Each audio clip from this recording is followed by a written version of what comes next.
the last thing I want to do, I wanted to turn it over to the chef, Matt Tobin, because I want him to talk a little bit about the supply chain, because not only is it important that you establish that safety and security within your business, you want to make sure that your supply chain vendors are be able to create that same level of security as well. So I know Matt's doing a lot of work with them right now, and I just wanted to get his take on that.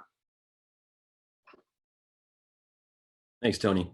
So one of the things that Tony had mentioned a little earlier in the call that I kind of wanted to touch base on, that I think is going to be, imperative to kind of gaining traction and fostering and building that level of trustworthiness with you and your guests.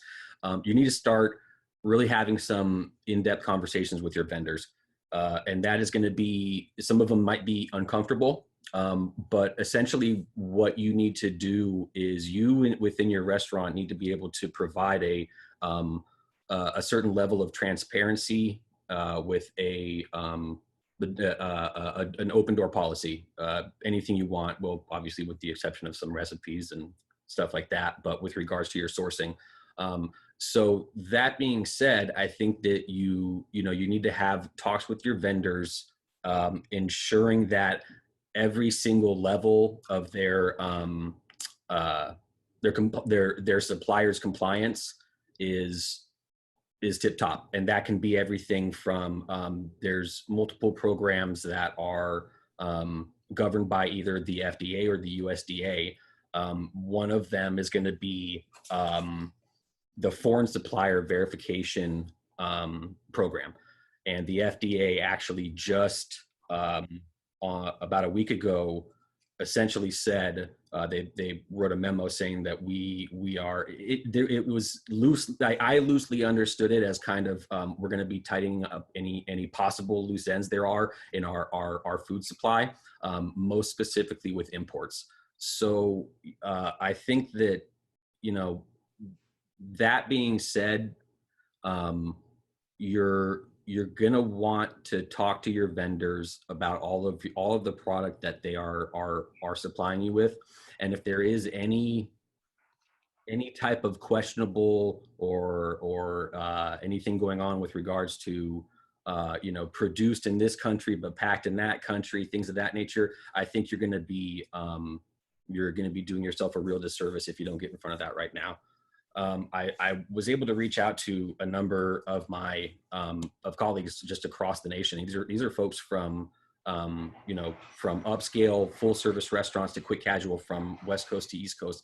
Luckily, they're not experiencing any weirdness or any lack of product or anything to that effect. But I think that's pretty much because they're all operating on limited menus at a very limited capacity right now. So, we're going to probably run into a lot of the product that we were used to seeing not necessarily being brought up to the United States standards, for lack of a better term, if that makes any sense, And real quick, the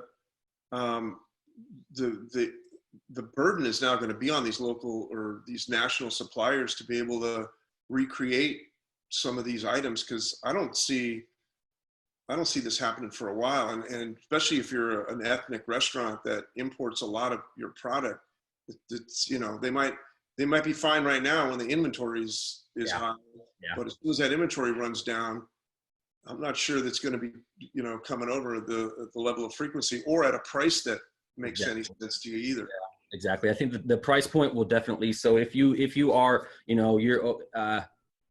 I've got a cioppino that I have to have, that Spanish saffron from Spain, blah, blah, blah. Okay, great. That's wonderful. Based upon where the market demand price on that, if you even can get it in 6 months from now, in my opinion, is going to be cost prohibitive. You're not even going to want to go there. So what the folks that I have been in contact with over the last, the 24 to 48 hours, is they're doing a lot of limited menus. And one of the things that luckily a lot of them are very health conscious, forward thinking, sustainable type of concepts. So they're already serving, the Redbird chicken from Colorado. They have not been serving, farm raised shrimp from China, ever, or whatever it is. So I think that, that there's going to be a stigma regardless of just simply imported foods. So luckily, based upon just did a quick crunch of numbers of the USDA last year, 2019, I think that all things considered, and I kind of hope I'm wrong with this, but I think beef, poultry, and pork and produce are going to be a little weird, but not too crazy, because we take a lot of that product from Canada and Mexico, and they're our neighbors. But China is the largest producer and exporter of seafood in the world.